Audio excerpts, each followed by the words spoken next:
In diesen Tagen kommt das Buch «Unverschämt biblisch» auf den Markt. Das ist ein Buch, das ganz sicher hohe Wellen wird schlagen. Über 20 namhafte Autorinnen und Autoren schreiben dort hier über den Umgang mit der Sexualität. Und zwei Autoren, so kann ich sagen, sind heute hier im LiveNet-Bistro und werden darüber erzählen. Und es sind nicht nur Autoren, sondern auch die Herausgeber von diesem Buch. Zusammen mit dem Matthias Kuhn haben Regula Lehme und Markus Bettler nämlich das Buch herausgegeben. In ein paar Monaten, im Februar, ist die Idee gekommen, werden wir jetzt noch ein bisschen hören. Und jetzt eben schon wird das Buch gedruckt. Man kann es noch nicht zeigen in die Kamera. Es ist noch nicht physisch im Moment zum mit Hang da, aber es wird kommen in den nächsten Tagen. Herzlich willkommen, Regula Lehme, Markus Bettler.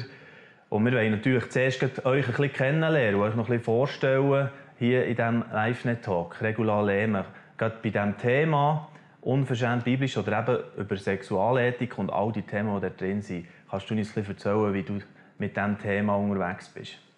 Ja, ich bin verheiratet, habe 4 unterdessen erwachsene Kinder und habe mich dann angefangen mit all dem auseinanderzusetzen, was möchte ich ihnen weitergeben in Bezug auf Sexualität, was ist mir dort wichtig. Und habe gleichzeitig auch mich angefangen damit zu befassen, ja, was läuft denn eigentlich in der Gesellschaft, wie ist es in der Schule. Ich habe 3 Jahre auf einer Schwangerenberatungsstelle gearbeitet und bin so wie einfach ganz natürlich ins Thema hineingerutscht. Ich habe angefangen, Elternkurse zu geben, beraten unterdessen auch Eltern in solchen Fragen. Und meine Begeisterung für das Thema und auch für das, was Gott dazu zu sagen hat, ist in dieser Zeit einfach gewachsen. Ich bin je länger, je überzeugter, je tiefer gegangen, desto begeisterter bin ich. Und darum habe ich auch sehr gerne an diesem Buch mitgearbeitet und freue mich mega, dass das jetzt draussen ist. Ich feiere es absolut. Ja, super. Das machen wir auch ein bisschen zusammen und werden natürlich auch in die Inhalte ein bisschen hineinschauen miteinander. Aber zuerst Markus Bettler auch noch gerne ein paar Worte. Wer bist denn du, Markus? Also, ich habe auch 4 Kinder, Erwachsene, alle zusammen geheiratet. Ich bin schon 8-facher Grossvater. Ich bin Senior Pastor vom Christlichen Lebenszentrum Spiez, seit 30 Jahren in diesem Dienst. Und was mir da immer wieder begegnet ist, auch in der Kirche, wie gehen wir überhaupt mit Sexualität um, überhaupt mit diesen Werten.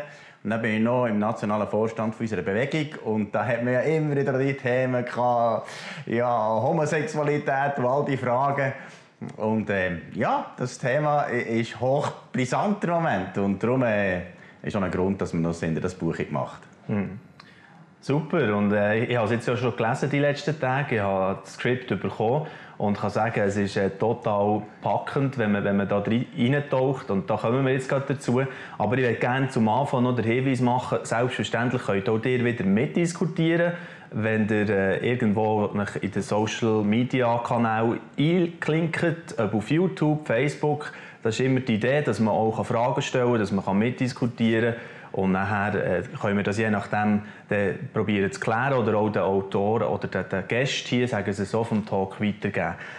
Und jetzt kommen wir rein in das Buch «Impulse für einen bejahenden Umgang mit Sexualität». Das ist der Untertitel, den ihr gesetzt habt, auf dem Buchdeckel vorne drauf.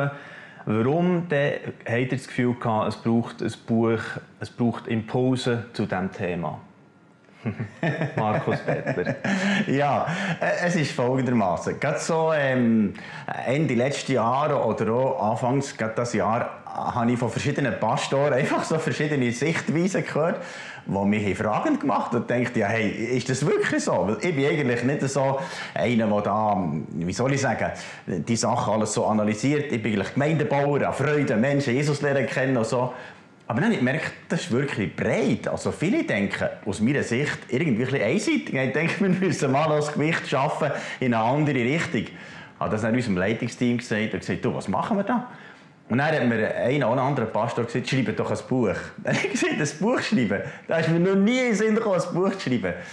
Ich dachte, jetzt tue ich mal dem Kuno anrufen. Du, Kuno, was machen wir da? Irgendwie haben wir das Gefühl, ein Buch zu schreiben. Dann habe ich gesagt, ja, das ist genau das Richtige. Jetzt müssen wir ein Buch schreiben. Und nachher hat er mit dem Adi haben wir zusammen angefangen. Und nachher, Adi Furrer, ja. Adi Furrer, ja. Und nachher hat er noch gesagt, du, der Regula Lehmann, irgendwie ist jemand auf dich gekommen. Und das war für uns natürlich absolut der beste Zug, den wir machen konnten, dich zu finden. Weil du hast natürlich jetzt die Hauptarbeit in dem ganzen Buch gemacht. Und so. Ja, dann haben wir angefangen. Und ich bin so begeistert, dass wir so viele Autoren gefunden haben. Ja, quer durch alle Denominationen, durch fast alle sind dabei. Und ganz, ja, Vielfalt. Also, ich bin so begeistert von diesem Buch. Wirklich total. Also, okay. Ich hätte es nie gedacht. Und wenn man das Vorwort schon liest, dort wird es ja auch ein bisschen ausgeführt, warum braucht es jetzt das Buch unverschämt biblisch. Und da schreibt er, dass ihr beobachtet, dass in Bezug auf Sexualethik in unserem christlichen Umfeld bisher unbekannte, tiefgehende Erschütterungen zu beobachten sind. Kannst du vielleicht noch ein bisschen mehr dazu sagen? Was sind das für Erschütterungen? Du hast ja das mitgetragen von Anfang an, oder, Regula? Ja, wir führen heute viele Debatten innerhalb der Kirche, die wir noch vor ein paar Jahren vor allem mit der Gesellschaft geführt haben. Die sind jetzt plötzlich mitten in der Kirche drin. Die Frage, hat Gott wirklich gesagt? Gehört Sexualität wirklich ausschließlich in die Ehe? Wie ist das mit Mann und Frau? Und ich merke bei jungen Leuten eine grosse Verunsicherung. Sie sind extrem geprägt von den Medien und die Medien heben zum Teil stark auf diese Seite alles, irgendwie alle Werte in Frage stellen, alles beliebig ausleben. Und da habe ich gemerkt, ja, es ist wichtig, dass wir eine klare, eine fröhliche, eine sexualitätsbejahende Kommunikation haben zu diesen Themen. Ich bin überzeugt, dass Gott unser Glück mega am Herzen liegt. Und ich sehe natürlich durch meine Arbeit auch so ein bisschen in die Kehrseite zum Teil rein, was passiert mit Menschen. Das sehen auch Pastoren und so weiter. Also die so ein bisschen die Rückseite manchmal von Sachen, die sehr schillernd verkauft werden. Die Frage, wo Freiheit draufsteht, ist wirklich Freiheit drin? Das ist, was mich beschäftigt. Und ich glaube, eine gute Art, das zu kommunizieren, ist heute etwas mega Wichtiges. Und hilft auch uns selber, sprachfähig zu werden. Du hast auch Auskunft gegeben im Idea Spektrum, ganz aktuell, in der Ausgabe, die jetzt zu den Leuten gegangen ist, die das abonniert haben. Und dort hier sagst du, dass wir sexuelle Lust empfinden können, ist keine Folge des Sündenfalls, sondern Gottes Masterplan. Also es ist ein Geschenk, eben, die Sexualität. Und du redest auch davon, dass es 4 Begriffe gibt: Bund, Leidenschaft, Herausforderung und Intimität. Dass das eigentlich die biblisch verstandene Sexualität umschreiben kann. Kannst du uns da noch etwas dazu sagen? Ja, das sind so 4 Begriffe, die für mich so ein bisschen wie Säulen sind. Es gibt sicher noch mehr. Also Gott ist ein Gott, der das, was er macht, 100%ig macht. Er macht keine halben Sachen. Gott ist von Anfang an ein Bundschliesser. Und Sexualität findet für mich auch einen sicheren Rahmen in einem Bund, wo jemand anderes sich mir wirklich verpflichtet. Und Leidenschaft, ich glaube, von Gott her ist es gedacht, dass Sexualität leidenschaftlich ist. Das ist das Geschenk aus dem Paradies. Weil Gott ist ein leidenschaftlicher Gott. Wer das Buch von den Büchern, die Bibel liest, entdeckt einen Gott, der leidenschaftlich liebt, kämpft um uns. Ich glaube, das ist ein wichtiger Punkt in diesem Thema. Und nachher denke ich auch die Intimität, die Gott mit uns einerseits sucht. Eine persönliche Intimität natürlich, wo aber dann wie sich in der Ehe auch so spiegeln, die Nähe, die Vertrautheit. Und kannst du mir das 4. noch mal sagen? Jetzt haben wir die Intimität ist am Schluss, Herausforderung. Ja. Genau, die Herausforderung. Die Herausforderung, yes. ja. Ja, ich habe gesagt, es ist ein Geschenk aus dem Paradies. Ja. Sexualität ist eine gewaltige Kraft. Ich habe lange ein Bild gesucht und gemerkt, Sexualität ist wie ein Feuerwerk. Das finden wir alle genial. Es ist begeisternd. Aber wenn man wie die Hobbits in Herr der Ringe ein Feuerwerk am falschen Ort zündet, kann es auch ziemlich Probleme machen. Also wieso? Gott hat uns ein Feuerwerk geschenkt und wir alle spüren aber manchmal auch, dass uns das ein bisschen überfordert, weil es auch etwas zerstören kann. Und ich glaube, darum gibt Gott uns auch eine Gebrauchsanweisung, wie wir das Feuerwerk zünden sollen, damit es Freude macht, damit es allen Freude macht, damit es keine Opfer gibt. Und ich glaube, für ein bisschen von dieser Ebene von Bildern, die man braucht, überzugehen zu dem, was das Buch, glaube ich, auszeichnet. Was ich jetzt erlebt habe beim Durchlesen, ist, dass es sehr persönlich eben geschildert wird von den Leuten, die hier schreiben, die preisgeben, wo dass sie ihre Lust herausgefordert werden, wo dass sie selber manchmal Mühe haben. Oder warum die Ehe ein Schutz ist. Das sagst du zum Beispiel für dich, gell, Markus, wie das dich auch bewahrt hat manchmal, dass du andere Wege hast auch noch gehen. Oder über die ersten Erfahrungen mit dem Playboy. Oder es ist sehr viel, was der Preis gibt. Apropos Intimität, auch sehr Persönliches, so, was zum Zug kommt. Was ist für dich, Markus, vielleicht so, also das habe ich jetzt von mir erzählt, was mich schon bewegt hat, wenn irgendwie Leiter, die ich sonst kenne, so Auskunft geben, über wie sie das erleben. Was ist für dich auch noch das, was dich überzeugt an diesem Buch? Highlights vielleicht? Ja, das eine ist natürlich auch die enorme Ehrlichkeit der Autoren. Also, wenn ich denke, eben Johannes Wirth, der nachher schreibt, wie herausfordernd das sie am Anfang ihrer Sexualität, ihrer Ehe. Oder zum Beispiel das Interview, das du hast gemacht mit der Lisa, im falschen Körper geboren, wo eine zuerst eine Frau war und dann ein Mann ist geworden und dann wieder eine Frau und so. Oder ein Ehepaar, ein Pfarrer-Ehepaar, das miteinander sehr lustvolle Sexualität erleben. Also meistens ist es Ehe so, dass das eine ein bisschen mehr und das andere ein bisschen weniger möchte. Aber die zwei, die geben Gas. Und dann, was mich natürlich sehr auch beeindruckt, ist, wir haben sehr fundierte, theologische, wirklich Statement. Also, wenn ich denke, gerade mein Sohn, der Joel, hat eine Masterarbeit gemacht über Sex vor der Ehe. Und das ist sehr fundiert. Eben, wo ist Gottes Rahmen? Wo ist das, was Gott eigentlich gedacht hat? Dann gibt es noch andere Theologen, die wirklich sehr fundierte theologische Kapitel geschrieben. Und das ist so gut. Da hat man auf der einen Seite eine Freiheit von Erlebnissen, Erfahrungen, aber auf der anderen Seite wirklich von dem, wo wir merken, das möchte Gott sagen. Und darum finde ich das Buch so spannend, weil es eine riesige Vielfalt hat. Und zwischendrin lachst du gerade raus und denkst, wow, so gut. Auf der anderen Seite zwischendrin spürst du auch Schmerz von Menschen, die auch herausfordernde Erfahrungen erlebt haben. Also ich bin voll begeistert von diesem Buch. Hören wir doch noch eine weitere Stimme von einem Mitautor jetzt von diesem Buch. Er gehört sicher in die Kategorie, die du erwähnt hast, von diesen Theologen, die die Sachen recht genau herausschaffen und auch einen Background hineingeben. Das ist der Paul Bruderer von Frauenfeld, von Krishona Frauenfeld, Pastor, schon seit fast 20 Jahren. Er bloggt auch auf danieloption.ch. Und der Paul Bruderer, den haben wir gebeten im Vorfeld um ein Statement zu diesem Buch, was er darüber denkt. Und hören wir doch, was er sagt. Mich begeistert das Buch, das wir da mit verschiedenen Autoren schreiben können, weil das meiste, was im Moment im christlichen Umfeld prägt und eingebracht wird, prägt ist von einer nicht christlichen, nicht jüdisch-biblischen Weltanschauung. Und es hat mich einfach gefreut, dass da Autoren zusammengekommen sind, die Pastoren sind, die Verbandsleiter sind, die erfahrene Seelsorger und Therapeuten sind, die einfach auch die hintere Seite der neuen Ideologien merken und merken, wie gut das es tut, auf dem Hintergrund von einer jüdisch-biblischen Weltanschauung Sexualität einfach noch zu denken und mutig auch vorzuschlagen als Option für die Menschen von unserer Zeit. Und in diesem Buch kommt etwas von dem zum Ausdruck. Und darum bin ich so begeistert, dass das Buch auf dem Markt ist. Ja, da spürt man die Begeisterung von Paul Bruderer, oder? Selber auch Autor von diesem Buch, aber auch, wenn er das jetzt so liest und einfach in der Gesamtheit anschaut, das Buch, das rausgekommen ist in diesen Tagen, wo wir darüber reden, mit der Regula Lehmann und mit dem Markus Bettler. Ich würde jetzt gerne ein bisschen auf einzelne Kapitel eingehen, dass wir einzelne Teile des Buches, dass wir so ein bisschen Eindruck bekommen schon mal, was sind da für heisse Eisen, die man anpackt. Markus Bettler, frage mal bei dir direkt. Du hast ein Kapitel selber auch geschrieben. Um was geht es dir? Ja, es geht um Lustempfinden. Also im Prinzip unsere Lust wie ein Garten. Und was ja schön ist, Gott hat uns die Lust gegeben. Das ist etwas vom Himmel, etwas so Geniales. Aber er möchte, dass der Lustbereich in unserem Leben ist, wie in einem Garten kann sein. Ich habe schon als Giel ein Gärtchen gehabt. Merkt, wenn man da zu dem nicht schaut, dann gibt es einen Haufen Giette und Unkraut und zuletzt hast du ein Glöhl. Und es ist wichtig, dass man zu diesem Gärtchen schaut.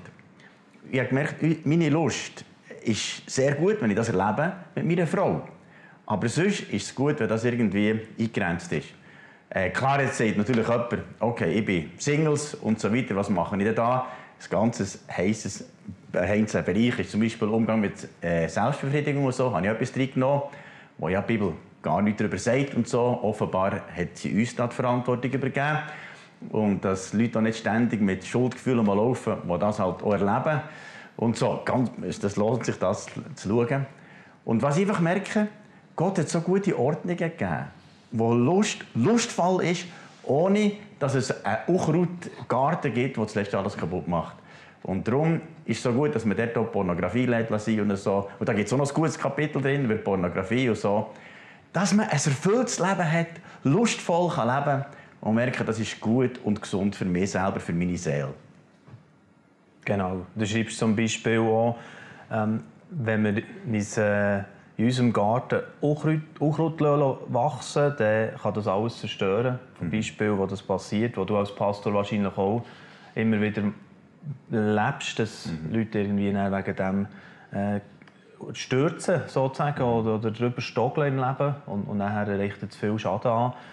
Das ist so die Seite, die der stark beleuchtet.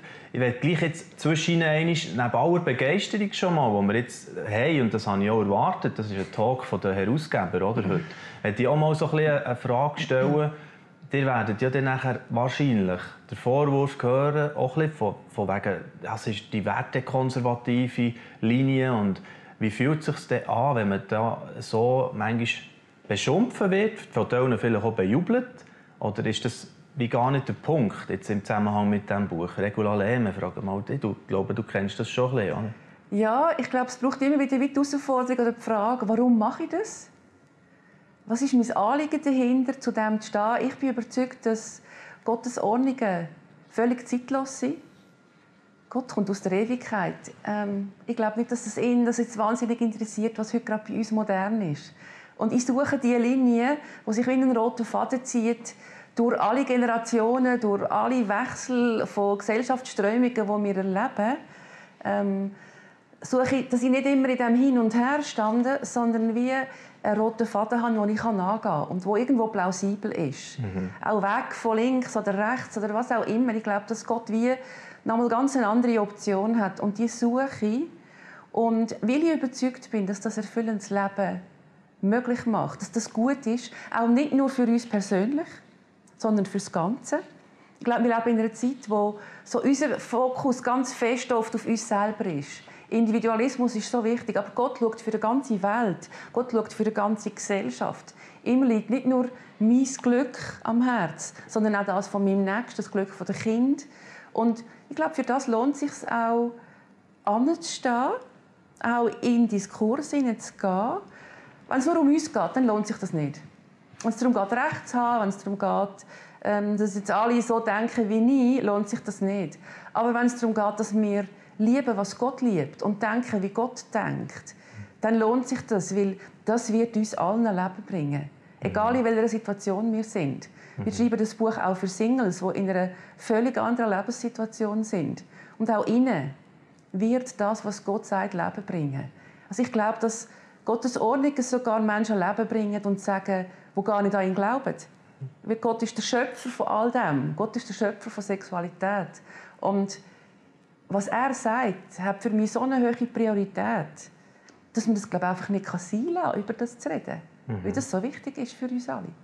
Also im Prinzip, weil ich echtes Interesse habe an meinem Nächsten und ihn gerne habe, kann ich gar nicht einfach schweigen über all das. Wo das genau, für das zusammenzufassen, oder, der Gedanke? Ja, ich meine, ich habe Kinder, die heranwachsen, sehe, was für Herausforderungen sie haben.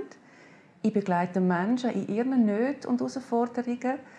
Und ich glaube einfach, dass das, was Gott uns bringt, nochmal so viel mehr an Leben und Freiheit drin hat. Obwohl es nicht einfach darum geht, dass immer nur meine Bedürfnisse befriedigt werden. Ich glaube, das ist das, was heute extrem herausfordernd ist, dass wir uns gewöhnt sind, dass unsere persönlichen Bedürfnisse so wichtig sind. Aber Gott hat nicht nur die Bedürfnisse der Regula Lehmann, sondern ihm geht es um das Ganze, ihm geht es auch um die Gemeinde. Was passiert mit der Gemeinde in dieser Herausforderung? Ja. Meine Feststellung ist, dass die Art, wie Menschen in der Sexualität leben, einen Einfluss hat auf ihr gesamtes Leben und auch auf ihren Glauben. Und darum kann man auch nicht einfach sagen, ja, das ist so ein Thema, das ist ja gar nicht wichtig.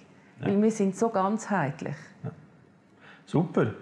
Lass mich doch noch jemand weiteres in unsere Runde dazu nehmen, wenn auch nur durch ein Video. Wir können nicht alle hier in den Raum hineinbringen und das ist auch völlig okay, weil Janine Götz von Pfäffiken Zürich, die hat auch so eine super Botschaft im Vorfeld schon mitgegeben, in einem Video, das sie aufgenommen hat. Janine Götz, vielleicht noch ein paar Worte zu ihr. Sie ist Mutter, Pastorenfrau und arbeitet selbstständig als Beraterin rund um einen weiblichen Zyklus, also natürliche Empfängnisregelung, Sexualaufklärung und allgemeine Beziehungsthemen. Aber die lernen sie jetzt selber kennen. Ich würde sagen, Film ab. Jetzt ist Janine Götz dran. Ich bin Janine Götz und hatte die grosse Ehre, zum Buch «Unverschämt biblisch» ein Kapitel beizusteuern. Ich bin begeistert von dem Buch, weil es eine grosse Bandbreite rund ums Thema Sexualität bietet. Die Sexualität wird durchs Band als etwas Positives, als etwas Wunderschönes und Wertvolles beschrieben. Als etwas, was es zu entdecken gibt, wo aber auch schützenswert ist. Das Buch steckt voll von theologischen Inhalten, von praktischen Anwendungen, von Herausforderungen und ganz hilfreichen Tipps. Mein eigenes Kapitel handelt vom Beobachten vom weiblichen Zyklus und der natürlichen Familienplanung, weil ich das als etwas sehr Positives und Hilfreiches für eine gelingende Sexualität entdeckt habe. Etwas, das die Kommunikation vom Paar in der Sexualität auch fördert und wo ich darum gerne etwas davon weitergebe. Unter anderem haben mein Mann und ich, der Pascal, auch ein Interview gegeben für das Buch. Und unser Fazit dort drin ist, dass es Gott durch und durch gut meint mit uns, dass er uns liebt, uns nicht schaden will. Und wenn wir an das glauben und auf das vertrauen, können wir auch mit all unseren Herausforderungen und Fragen rund um die Sexualität zu Gott kommen und darauf vertrauen, dass er uns gut führt in diesem Thema.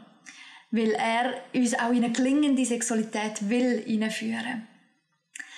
Also für mich ein durch und durch empfehlenswertes Buch. Das also Janine Götz aus Pfäffiken, Zürich, die hier einen Einblick gegeben, wie sie es erlebt hat. Einerseits mitzuwirken an diesem Buch, aber auch Begeisterung eben auch sehr klar zum Ausdruck bringt über das Buch. Und wir wollen einen weiteren noch hören, wo wir schon vorher mal einen kurzen allgemeinen zum Buch haben gehört, so eine Einschätzung von Paul Bruderer, Krishona Frauenfeld. Er hat ein Kapitel geschrieben über das Revolutionäre an der Sexualität, an der christlichen Sexualethik, wenn man auch zurückschaut, ganz früher, wie das war bei den Römern noch. Und da wollen wir doch hören, was der Paul da für Gedanken sich dazu gemacht hat. Das Revolutionäre an der Sexualethik der ersten Christen war, dass sie Sexualität noch mal völlig anders denken konnten wie ihr heidnisches Umfeld. Sie haben mit einer jüdisch-christlichen Weltanschauung Optionen eröffnet, die nicht vorhanden waren für ihr Umfeld.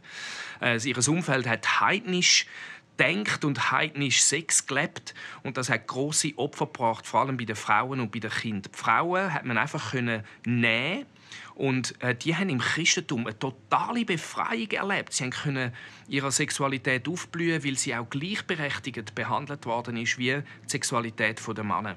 Und die andere Gruppe, das sind Kinder. Die Kinder, die man nicht abgetrieben hat, hat man ausgesetzt und oft gebraucht für Sexsklaverei. Und das Christentum hat die auch geschützt. Und man würde heute sagen, das sind konservative sexualethische Werte, die da reingekommen sind durch das Christentum, aber für die Opfer vom heidnischen Umfeld, gerade in der Sexualität, für sie ist das Christentum eine totale Befreiungsbotschaft gewesen. Und sie ist wirklich willkommen geheißen worden. Das hat mich so berührt, das zu sehen. Und ich glaube, wir sind in einer Zeit, wo die Ideologien, die reinkommen, die werden auch wieder grosse Opfer bringen bei den Schwachen von unserer Zeit. Und wir werden als Christen wieder dürfen, inspiriert von der jüdisch-christlichen Weltanschauung, Sexualität neu denken, auch für unsere Gesellschaft. Da sehen wir den Paul Bruderer voll in seinem Element, wenn er über das reden kann, was wirklich ist geschehen, dann zumal die befreiende Wirkung eigentlich von den konservativen Werten für die Opfer von damals ist es eine totale Befreiung gewesen, sagt er. Die Frage in die Runde, wenn wir das jetzt in die heutige Zeit übernehmen wollen, was ist da das, was wir daraus lernen können, eigentlich, was jetzt auch der Paul versucht zu vermitteln? Ja, ich glaube, zum einen ist es die Gleichwertigkeit von Mann und Frau, die ja da revolutionär eingeschlagen hat wie eine Bombe. Vorher war mir das auch nicht bewusst gewesen, aber als ich das gelesen habe, habe ich mir plötzlich vorgestellt, wie der Paulus in der Gemeinde in Korinth die Bombe platzen lässt und sagt, hey, Frauen sind im Fall nicht im Besitz, sondern, liebe Männer, euer Körper gehört eurer Frau. Ich glaube, das hat Revolte gegeben. Das haben die noch nie gehört. Das war dermassen befreiend für die Frauen. Und das fasziniert mich und ich glaube, dass das auch heute noch ist. Ich habe gar nicht das Gefühl, dass es allen Frauen so gut geht heute. Auch mit der sexuellen Freizügigkeit. Auch da haben wir viele Opfer auf der Frauenseite. Es hat sich gar nicht so wahnsinnig viel vielleicht verändert, wie wir oft das Gefühl haben, wenn man ein bisschen hinter die Kulissen schaut. Es wäre schön, es hat sich mehr verändert. Die Würde der Frau hält die Bibel sehr hoch. Und daneben, denke ich, ist es die Zeiten der Kinder. Kinder sind oft die den Preis zahlen für das, was Erwachsene machen.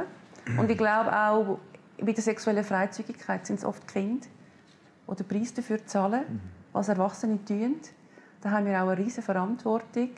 Und ja, ich glaube, gerade auch der Blick auf die Kinder fordert uns auch heute heraus, zu schauen, wer zahlt denn den Preis für die Freiheit, die wir leben. Eine gute Freiheit fordert keine Opfer. Eine gute Freiheit macht nicht andere Menschen zu Opfern. Verletzt nicht unsere Kinder. Das kann es nicht sein. Lass mich da vielleicht gleich auch noch so eine kritische Rückfrage stellen, weil man hat ja auch in den letzten Jahren ein bisschen die Stimme gehört von Veronika Schmidt, oder? Ich habe die Bücher auch gelesen, die so für die Befreiung war. Im Sinne, oder? Das ist lustig, dass es wie das gleiche Wort ist, aber der Inhalt ist nicht ganz immer gleich jetzt bei ihr, oder? Wo einfach sagt, ja, es geht ums Entdecken und es gibt keine Grenzen fast. Wie, Hauptsache, man kommt wieder, hat einen Bezug zum Körper und das Gefühl wieder und ausprobieren. Oder was ist der Unterschied? Der hat da wahrscheinlich schon nicht ganz die gleiche Linie, oder, die er verfolgt. Ich glaube, dass Entdecken tatsächlich wichtig ist. Ich glaube auch, dass Veronika Sachen anschneidet, die tatsächlich nicht gut gelaufen sind. Ja. Vielleicht gerade so bei meiner Generation aufwärts. Ja, aber etwas Verkrampft drin war, oder so. Und als Therapeutin schaffst du ja auch mit Menschen, die das so erlebt haben. Die anderen, die das nicht so erlebt haben, die kommen nicht. Also, ich denke wirklich, da gibt es auch Sachen, die wir korrigieren sollen. Eben, wenn wir in die Bibel hineinschauen, Gott ist überhaupt nicht lustfindlich. Und da wie zu entdecken, was ist jetzt die Botschaft, was ist eben der rote Faden, das Geländer, das Gott uns durchführen will. Und da hat es ein Entdecken Platz. Ich glaube, auch gerade innerhalb von einem Paar haben wir eine grosse Freiheit, Sexualität zu leben. Es sind vielleicht dann mehr manchmal noch der Ansatz, von woher komme ich als Thema an und so ein bisschen, welche Schwerpunkte lege ich. Ich glaube, da wähle ich vielleicht ein bisschen einen anderen Weg. Und ich glaube, das ist auch gut, das so ein bisschen zu vergleichen. Paulus sagt, wir sollen prüfen. Und ich glaube, das ist ganz etwas Wichtiges heute auch, dass wir Menschen sind, die lernen zu prüfen. Die das Gute nehmen können und schauen, ja, was nehme ich von dem mit und was lasse ich vielleicht auch weg. Ich bin übrigens sehr gespannt, was sie zum Buch sagt, Veronika Schmidt. Und ich finde auch, also das habe ich sehr respektvoll ansprechen. Ich habe ihre Bücher nämlich auch gelesen und auch meine Frau. Und ich habe jetzt zum Beispiel gefunden, dass sie Elemente drin, die total uns geholfen haben. Oder? Das finde ich auch, ja. Und ich denke, sie wird ja auch noch zum Zug kommen und irgendwann in einem anderen Talk vielleicht auch können selber sagen, was sie jetzt findet und wo das vielleicht hilft. Dass wir da einen respektvollen Umgang haben, weil sie hockt jetzt nicht da, sie kann sich selber nicht dazu äußern. Übrigens, Veronika Schmidt, die das nicht wissen, ist Sexologin und hat Bücher geschrieben auch über das Entdecken von Sexualität. Jetzt die Frage Markus Bettler, ein bisschen mehr die Rolle von dir auch als Pastor würde mich noch interessieren. Wie du das mit deinen Leuten machst im CLZ Spiez. Da könnte man doch auch sagen, ja, das Sexleben der Leute, das ist Privatsache, das geht mir als Pastor gar nicht an. Wie siehst du das? Ja, letzten Endes kommen ja die Leute mit diesen Fragen nachher zu uns. Und irgendwo sich orientieren, wenn wir nicht, wie das Geländer, du hast gesagt, wenn nicht irgendwo ein Geländer ist, wo man sich haben kann, sich orientieren. Unsere Gesellschaft gibt das nicht. Und darum für mich ist eigentlich die Aufgabe zu sagen, schau, der Liebesbrief von Gott, der gibt uns so eine Hilfe, und man sich orientieren, dass sich die Leute nicht verbrennen oder dass sie nicht eben in die falsche Richtung gehen. Weil in der Seelsorge kommen die Leute zu mir, die einfach die Sexualität auch schlecht erlebt haben. Dann können sie sagen, schau, Gott hat doch da Leitplanken gegeben, er hat Hilfe geboten. Und dann hilft es den Menschen. Ich merke einfach allgemein, das, was die Bibel bietet, ist das Beste für die Menschen. Es gibt eine grosse Freiheit, aber auf der anderen Seite einfach auch Grenzen. Und da bin ich begeistert vom Wort Gottes. Und darum ist auch der Grund, dass wir eigentlich das Buch schreiben, weil wir Leuten helfen wollen, weil wir Gott lieben und Menschen lieben. Und du hast ja noch vorhin angesprochen, weißt, wenn das Buch daherkommt und Kritik, das ist für mich gar nicht so das Thema. Weil mir ist im Zentrum, ich will den Menschen dienen, ich will ihnen helfen. Und dann, wenn der eine nicht das gleich sieht, dann ist ja das seine Sache. Eure Kirche, manchmal sehen es Leute anders. Das ist ja, darf man ja. Ich sage nicht, was sie müssen leben und so. Aber ich sage, schau, das ist die Hilfe, die uns hilft. Und dann gehen wir den Weg. Aber wir sagen nicht, du musst Sexualität so leben. Sondern wir sagen, das ist unsere Hilfe, die wir bieten. Aber ihr geht natürlich schon ein bisschen näher noch in die Gemeindepraxis rein und tut da schon ein bisschen, sagen wir mal, ein paar Tipps für eine mögliche Hausordnung, Genau. wo man leben kann in einer Gemeinde weitergeben, oder? Ja. Wo du sagst, also macht ihr das auch ganz offensiv, dass ihr mal über Themen so redet, Genau. in den Predigen? Ich weiss nicht, was man da für Wege wählt jetzt bei euch. Also sicher einmal, bei den Jugendlichen ist klar, kommt das Thema Sex vor der Ehe und so. Aber auch in den Predigten. Meine Frau und ich manchmal schon zusammen predigen, auch über Sexualität, wie wir das erleben und so. Wir sind da eher offensiv, dass wir das einfach sagen, was wir darüber denken und so. Und wenn jemand natürlich völlig neben geht und so, wie wir auch helfen, verstehst du? Es ist nicht, dass wir nachher einfach blind sind und sagen, ja, sondern versuchen wir immer einen Weg zu gehen.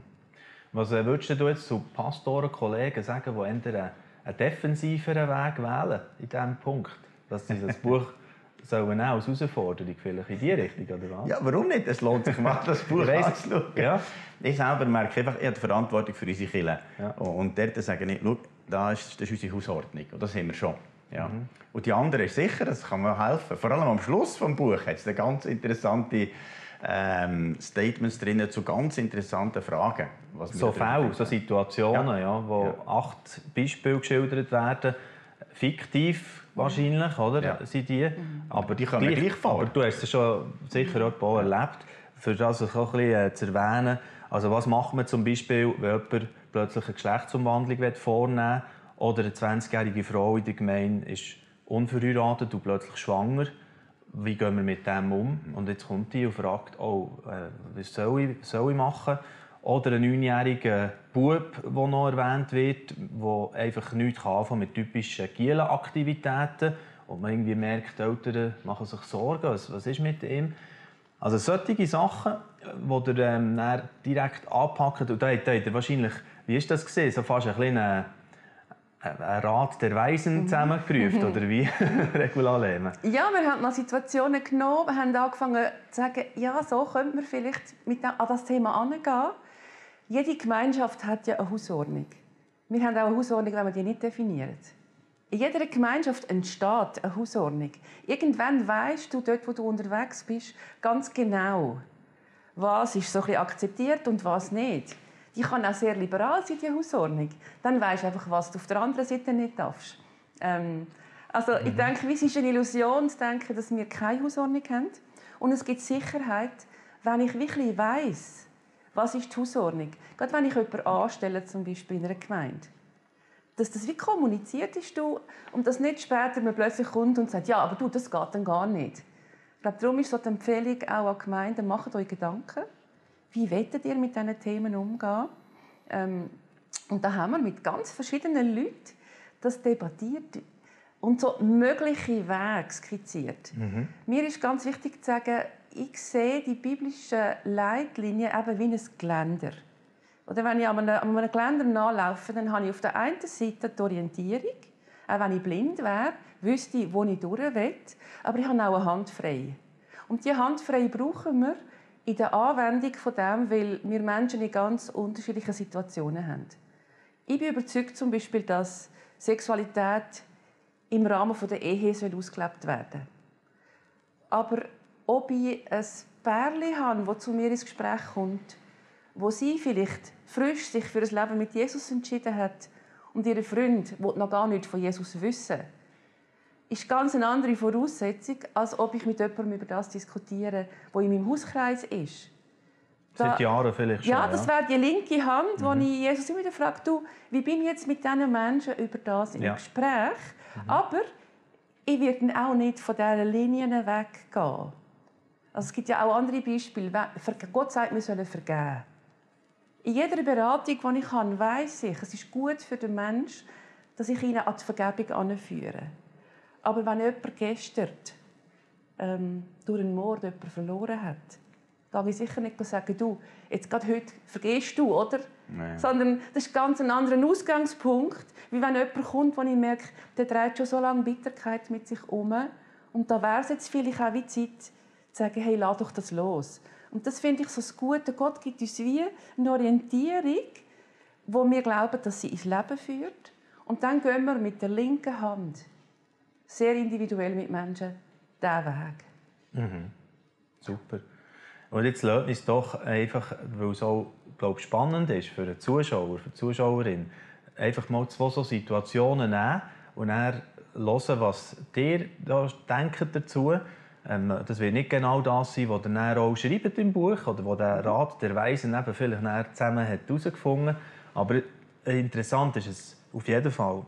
Ich nehme die Situation Nummer 7 aus dem Buch. Da heisst es, eine junge Frau in Leiterschaft im Jugendbereich postet auf Instagram Fotos, wie sie alleine mit ihrem Freund Ferien im Süden verbringt. Das ist es schon. Was kann man machen, wenn man das beobachtet? Markus, bist du da aktiv oder was machst du? No, auf jeden Fall. Ja.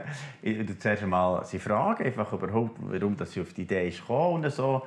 Und würde sie fragen, ob sie das mitbekommen hat, wie wir das hier handhaben bei unserer Kirche. Weil sie hat ja Vorbildfunktion.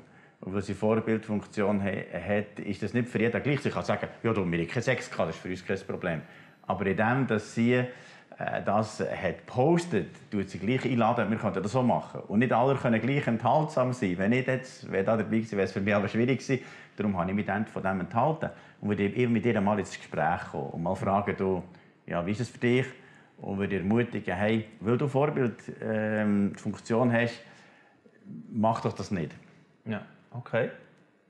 Regula Lehmann, ist da schnell ein Konsens da gewesen, eben bei der Gruppe, wie wir das anpacken wollen? Ja, ich glaube schon, eben aus der Vorbildfunktion heraus. Und weil wir auch einen Konsens darüber haben, dass es unsere Aufgabe ist, als geistliche Familie miteinander unterwegs zu sein. Also wenn mir die Frau am Herzen liegt, werde ich sie auf Sachen ansprechen. Es ist ja sehr modern, dass man anderen nicht ins Leben hineinredet. Aber das kann sehr schnell auch gleichgültig sein. Und darum finde ich es gut, sie anzusprechen darauf. Und vielleicht auch mal die Frage zu stellen, ja, was verlierst du denn, wenn du das nicht machst? Also was verlierst du, wenn ihr zum Beispiel zusammen mit anderen in die Ferien geht, wenn ihr das etwas anders handhabt? Könnte es nicht auch ein Gewinn sein? Viele Leute sagen dann, ja, bei uns passiert sicher nichts und so weiter. Aber ich sage dann manchmal, weißt, wenn du eine Platte auf 6 stellst, mit heißer Milch, ja, die geht vielleicht irgendwann darüber aus. Und es ist auch nicht wahnsinnig verwunderlich. Also wie zu sagen, hey, Gott hat uns leidenschaftlich geschaffen. Und die Frage, wenn wir Ziel haben, das ist auch die Frage, will denn die Jugendleiterin überhaupt so leben, wie jetzt das vielleicht unsere Hausordnung in der Gemeinde sagt? Das ist natürlich eine wichtige Frage. Wenn sie das gar nicht will, ist das ganz eine andere Ausgangslage für die Diskussion. Aber wenn sie es will, erlebe ich, dass junge Leute auch sagen, hey, danke, dass du mir das gesagt hast. Weil ich habe mir das einfach nicht überlegt. Ja. Ich habe nicht überlegt, dass 100 andere schon die Erfahrung gemacht haben, dass Leidenschaft einfach auch eine starke Kraft ist. Wir sind doch dafür da, uns zu unterstützen. Wenn sie das gar nicht will, dann ist das ganz eine andere Ausgangslage. Und dann muss man ganz anders ins Gespräch kommen. Aber ich habe es schon öfters erlebt, dass junge Leute gesagt haben, hey, danke, dass du gekommen bist. Weil das sagt mir auch, ich bin dir nicht egal. Genau. Ja, es ist so spannend, eigentlich das zu beobachten, für mich auch, wenn ich ein bisschen mit verschiedenen Gemeindeleitern über das Thema rede, dann merke ich, die tun das wie als weniger hochrangig beachten oder sagen, ja, weisst, ja, der will ja nicht irgendwie Polizist spielen, oder? Wie im Leben der Leute. Und andere sagen, zum Beispiel, kommen wir jetzt in der einen von Fimi Bern, wo wir mal gesagt haben, wir wollen dort bewusst immer wieder auch darauf eingehen und auch in unseren Kleingruppen sogar den Leiter gewisse Sachen wie mitgeben und sagen, hey, tut mal über das reden. Gemeindepolizei will man nicht haben, oder? Das ist nicht das Bild für das. Aber ich meine, das ist einfach eine interessante Frage, glaube ich, die das Buch wahrscheinlich viele auch ein bisschen challengen, oder? Aber ein guter Vater übernimmt ja Verantwortung, will ja helfen, weil er weiss, sonst kommt es nicht gut. Wenn das Kind über die Straße springt, sagt nein, Mama, lass sein. Und das ist ja, weil wir Menschen lieben, die wir das ansprechen. Also der Hirtendienst, das habe ich früher auch nicht so gemacht in der Kirche. Aber Ja. ich merke, heute bin ich da recht parat, für Sachen anzusprechen. Und ich merke, es ist eine Hilfe. Dann wissen auch die Leute, okay, Markus wird aber für dich auch etwas sagen, also, weil er mich liebt. Ja. Nicht, weil er mich als Polizist behandelt, sondern weil er mich gerne hat und Verantwortung übernimmt. Okay. Es wäre ja auch vielleicht so etwas Unverschämtes. Wieso sind wir nicht ein bisschen unverschämter im Miteinander unterwegs sein, im einander auch ansprechen auf Sachen? Jetzt ist auch die Frage, glaubst du oder glaube ich, dass wenn Gott eine Ordnung gibt, dass er eine gute Absicht hat dahinter? Genau. Glaube ich, dass Sünde uns zerstört? Richtig. Wenn Sünde uns zerstört, werde ich alles dafür tun, andere Menschen auch darauf hinzuweisen, im ganzen Wissen, dass es ihre absolute Freiheit ist, anders zu handeln. Okay. Auch meine eigenen Kinder sind frei, andere Wege zu gehen, als ich ihnen empfehlen würde. Aber ich werde nie sie einfach laufen lassen und sagen, ja, mach du, was du willst. Und wenn es dann nicht gut rauskommt, komme ich dann und sage, ich habe es schon gedacht. Sondern die Liebe sagt doch, hey, schau, ich sage dir das. Ich glaube, du zerstörst dein Leben. Das ist doch meine Aufgabe. Ja, was ich auch sehr spannend finde, eben auch in diesem Teil bei der Gemeindepraxis, und dort bleibe ich gerne noch ein bisschen länger, weil ich finde, das ist genau etwas, was, glaube ich, entscheidend ist, ob das dann auch etwas wie einen Impact hat in die Gemeinde hinein. Und dort sagt er auch, ja, häufig sagt man, es gibt nur das Entweder-Oder. Also entweder tut man das Deckmäntelchen von Gnade drüber und die Liebe und alles, das ist bestimmt mein Miteinander. Oder eben sonst, wenn ich dann streng bin, dann bin ich ganz schnell gesetzlich oder so. Und wenn ich da schnell zitieren darf, wie das ein bisschen versuchen zu erklären, dass es eben auch sowohl als auch drinnen gibt. Und da auf Jesus bezogen, tut er da erwähnen, gerade weil er die Menschen liebte, sprach er auch deren Sünden an. Jesus hatte demzufolge eine sowohl als auch Haltung. Anstatt Gnade und Wahrheit als Gegensätze zu sehen, die nicht vereinbar sind, lebte er eine dritte Option. Er war voller Gnade und Wahrheit. Johannes 1, 14 und 17. Wie könnte jemand, der liebt und überzeugt ist, dass Sünde zerstört, andere kommentarlos, ohne Hinweis oder ernsthaftes Ringen dieser Zerstörung überlassen? Ja, genau. Und ich glaube, das beschreibt oder bringt es nochmal auf den Punkt, das, was ihr eigentlich jetzt auch vorher auch schon gesagt habt. Genau. Und die Sicht der Opfer kommt auch da rein. Wir sind oft nur beim Betroffenen. Aber angenommen, ich treffe morgen einen Mann, wo ich denke, ohne den kann ich nicht mehr leben. Oder? Das kann passieren. Und meine Gemeinde sagt nichts dazu, dass ich jetzt meinen Mann und meine Kinder verlasse. Da sind wir oft so, ja, die Gemeinde darf auch nichts sagen, das geht hier nichts an. Aber wenn wir zu denen gehen, die jetzt das quasi mittragen, mein Mann und meine Kinder, die werden von dieser Gemeinde auch erwarten, dass sie etwas sagt. Und ganz ehrlich, ich erwarte es auch. Wenn ich das machen würde und meine Gemeinde würde nichts dazu sagen, würde ich sagen, Mann, entweder bin ich auch nicht wichtig, oder ihr seid unglaublich feig. Ja. Von meinem Typ her wäre das genauso, wie wenn ich meine Kinder einfach machen lasse, dass sie irgendwann würde sagen, Mama, ganz ehrlich, wie hast du das können? Und ich glaube, wir denken oft nur von dem, der jetzt etwas macht. Aber wir müssen immer wieder schauen, wie ist es auch für die anderen. Und ich glaube, viele Menschen verlassen auch unsere Gemeinden, weil wir da manchmal zu verschämt sind, um einen Konflikt wirklich anzuschauen, um zu sagen, hey, wir wollen mit euch ringen darum. Auch um eure Familie zum Beispiel. Uns ist das wichtig. Es ist halt anstrengend, der Weg, ja. Oder? Ja. Ich glaube, wir müssen immer darauf aufpassen, wo ist es wirklich Liebe und wo ist es vielleicht auch Bequemlichkeit, einander stehen zu lassen. Weil das viel einfacher ist. Ich glaube auch, Jesus ringt um uns, Gott ringt um uns. Er ist sich nicht schade, mit uns zu ringen, in allem Wissen, dass wir frei sind, auch das Gegenteil zu machen. Also das ist ein unglaubliches Spannungsfeld, eigentlich, oder? Wo man uns drin bewegen dort. Ich glaube, es gibt kein Wort, das das auch so beschreiben kann, das Spannungsfeld, oder? Wo man als Pastor ringt. Du hast auch gesagt, von einem Ringen. Es ist ein Ringen, oder? Und Weg finden mit den einzelnen Leuten. Wie können wir jetzt dort gut umgehen damit? Ich werde noch eine andere Situation reinnehmen aus dem Buch. Das ist gut. Es ist so interessant, das mal ein bisschen zu erleben, auch in der Praxis. Der Schlagzeuger von der Lobpreisband von der Gemeinde hat eine neue Freundin, die nicht mit Jesus unterwegs ist und mit ihr zusammenziehen. Was machen wir? Eben wieder mit ihm ins Gespräch kommen und fragen, wie er auf die Idee kommt und so weiter. Aber wissen, wie wir das eigentlich in unserer Hausordnung haben und so. Und wertschätzend im Prinzip sagen, schau, es ist eine Hilfe, du kannst noch ein bisschen warten. Weil in dieser Zeit, wo du noch wartest, kann etwas in dir wachsen, in der Beziehung, zum Beispiel in der Kameradschaft und so. In der Bibel hat es ja die 3 Arten von Liebe. Die Agape-Liebe ist die göttliche Liebe, die Philia-Liebe ist die kameradschaftliche Liebe. Und dann gibt es noch Eros, das ist die sexuelle Liebe. Dann sage ich, du doch zuerst mit ihr zusammen Bibel lesen, beten oder macht doch miteinander viel Gemeinschaft, die kann gefördert werden, eine Beziehung miteinander grossstellen oder weiss nicht was alles zusammen. Dann wächst etwas Gesundes. Und Sex ist nur der Deckel oben drauf. Der will nicht mit dem anfangen, was schon sehr stark verbinden. Und ich würde ihm aufzeigen, was es für einen Wert hat. Weißt du, dass er am Anfang merkt, aha, da hat ja Gott eine Idee hinter dran. Nicht ein Verbot, ja, man ist verboten hier. Sondern sagen, es hilft doch dir, wenn du noch ein bisschen wartest, bis er dann den gesunden Bund hat vor Ehe. Und dann wird etwas Gutes sich entwickeln. Und so.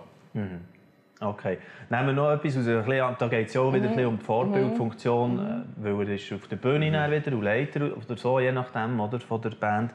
Die Sänger, die ich vorher einleitend schon erwähnt habe, würde mich noch interessieren. Ein 9-jähriger Bub, der mit typischen Bubenaktivitäten nichts zu tun hat. Oder du hast auch ein Interview regular gemacht mit einer Frau, die sich nicht wohl war im Körper, wo sie ist. Und diese ganzen Themen, das ist ja auch hoch brisant eigentlich. Wie würdest du mit dem umgehen? So Eltern, die sich solche Sorgen machen oder vielleicht merken, oh, vielleicht fühlt sich die Person, mein Kind, zum gleichen Geschlecht hergezogen. Das könnte ja auch so ein Thema sein. Ja, also ich bin durchaus auch in meinem Alltag, in meiner Beratungstätigkeit mit Eltern konfrontiert, oder mit Grosseltern, die erzählen über solche Situationen. Ich glaube, bei einem 9-Jährigen ist es mal ganz wichtig, eben wirklich zu schauen, das ist noch ein Kind. Zu schauen, wie können wir ihn begleiten, ohne ihn jetzt da irgendetwas reinzuschupfen. Im Moment ist manchmal eher Gefahr, dass auch gesellschaftlich dann schnell mal das kommt, ja, der ist jetzt vielleicht eben im falschen Körper. Und ich würde sagen, der ist noch in einer grossen Entwicklung drin. Genau. Also wie zu sagen, der Körper hat eine Sprache und ich glaube, dass es wichtig ist, dieser Körpersprache mal zu vertrauen. Das sagen auch Therapeuten. Das Einfache ist eigentlich, wenn wir wie in das hineinwachsen, was unser Körper ist, wenn wir das werden können, was wir sind, auch biologisch. Und ich würde den Eltern da drin sehr viel Entspannung mal zusprechen. Sagen, der Bub muss auch nicht typische Bubensachen machen. Ja. Ich glaube, wir sollten echt wegkommen von diesen Stereotypen. Ich bin nicht eine Frau, weil ich so gerne koche. Das ist einfach blöd. Ich bin eine Frau, weil Gott mir einen Körper von einer Frau gegeben hat. Über das möchte ich mich definieren. Und dass man da viel Entspannung reinbringt, das mal werden zu lassen. Wir wissen auch, dass die ganze sexuelle Identität sehr, sehr fluid ist bis zum Erwachsenwerden. Es ist gar nicht Zeit, um jetzt da irgendwie etwas festzumachen. Und Eltern wie da drin unterstützen. Ja. Ihnen wie können Vertrauen zu geben, mit ihrem Kind mal einen Weg zu gehen und dem Kind auch Hilfen anzubieten, wenn man das Gefühl hat, das Kind hat vielleicht auch eine Not, die es plagt. Es gibt sehr viele, zum Beispiel kindgerechte Therapien, wo man Sachen anschauen kann, die ein Kind verunsichert. Ein Kind kann auch verunsichert sein, weil es etwas erlebt hat, was es irritiert. Und dann müssen wir das angehen. Also das sagen heute unterdessen immer mehr Leute, die zum Beispiel eine Geschlechtsumwandlung gemacht haben und wieder zurückwenden. Sie sagen, ich habe plötzlich gemerkt, mein Problem ist gar nicht mein Körper. Mein Problem ist etwas, das ich erlebt habe. Mein Problem ist etwas, das mich verletzt hat. Und eigentlich ist es unterdessen gar nicht besser geworden. Und darum ist für mich ganz klar, dass man nicht, solange ein Kind minderjährig ist, da irgendetwas machen sollte, das quasi unumkehrbar ist. Ja. Das ist für mich so etwas, wo ich sage, das begleiten, das entspannt begleiten, Hilfe anbieten, aber nicht in die Richtung von einer Geschlechtsveränderung, weil das ist so ein schwerwiegender Eingriff, dass ich wirklich finde, das sollte man nicht als Eltern irgendwie veranlassen oder so. Das ist einfach zu einschneidend ins Leben von einem Kind. Okay, jetzt haben wir ein bisschen wirklich, glaube ich, gespürt, was in diesem Buch ist. Also es ist unverschämt, oder? Wie man an die Themen hergeht. Unverschämt biblisch, der Titel von diesem Buch. Und das hat man jetzt wirklich gemerkt. Auch die weiteren Autorinnen und Autoren, die gehen sehr, sehr direkt und klar daher. Wenn ich jetzt euch zum Schluss von unserem LiveNet-Talk noch ein bisschen fragen will, was ihr euch erhofft, wie das Buch kreisen ziehen soll, sollte das irgendwie bei allen als Geschenk unter dem Weihnachtsbaum sein, sollte das in den Gemeinden, überall in den Kirchen aufliegen, jetzt Wiegeli von dem, oder was erhofft ihr euch für einen Effekt, der wirklich jetzt entsteht, durch das, wenn das Buch da ist? Mir ist ja primär für ein christliches Publikum geschrieben, weil es vor allem um die geht. Also sicher für Freikirchen soll das eine grosse Hilfe sein. Und nachher geht es mal so sicher für Jugendleiter, für überhaupt Pastoren oder auch für Eltern oder so, oder auch für Jugendliche, die merken, das hilft mir weiter. Aber es ist so breit heute, dass man sich auch sagen kann, das ist eigentlich für jeden. Und darum möchte ich ermutigen, kauft das Buch und schau es mal an. Regula Lehmann, ich glaube, für Menschen, die sich mit dem befassen, mit diesen Themen, eben Eltern, Jugendliche, es gibt Jugendliche, die ja sehr genau möchten wissen.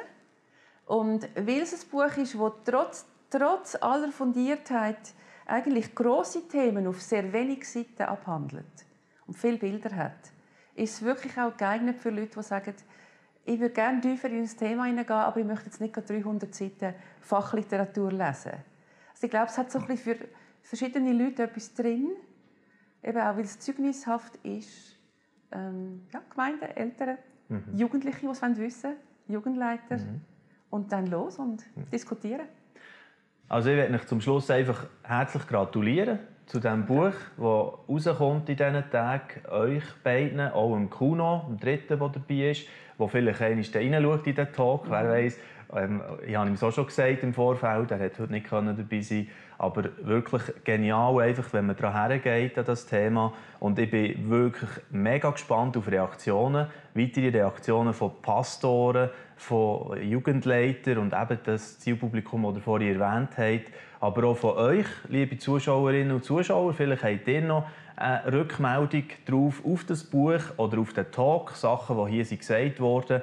Dann würde ich mich freuen. Tut gerne eure Kommentare abgeben. Ihr könnt an redaktion@livenet.ch schreiben, wenn ihr findet, hey, aber jetzt müsst man unbedingt den und den mal hören zu diesem Thema, weil der sieht es ganz noch ein bisschen von einem anderen Blickwinkel.